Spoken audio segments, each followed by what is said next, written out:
د قالینو اوبدلو صنعت کې 1 میلیون هیوادوال پر کار بوخت دي. د افغانستان اسلامي امارت لاسي صنایعو په ځانګړي ډول د قالینو صنعت ته ځانګړې پاملرنه کړې ده.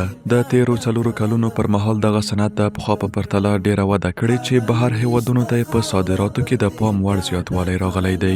د قالینو اوبدلو صنعت کې اوس مهال شاوخوا 1 میلیون هیوادوال په مستقیم او غیر مستقیم ډول پر کار بوخت دي.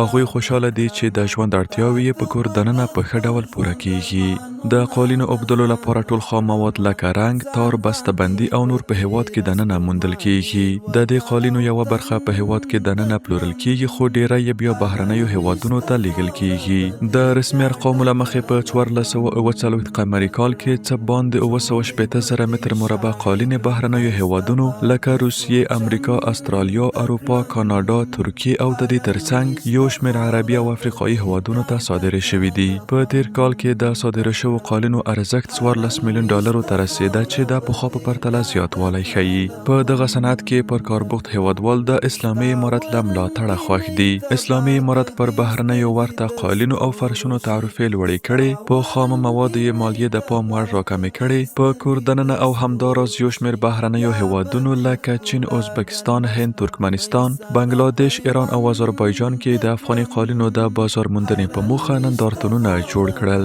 د هیوادوالو په وینا اوس مهال په هیواد کې اوبدل شوې قالینې بهرنیو هیوادونو ته د افغانستان په نوم او نښان صادریږي چې د کیفیت او ډیزاین له کبله یې نړیوال شهرت زیات شوی دی.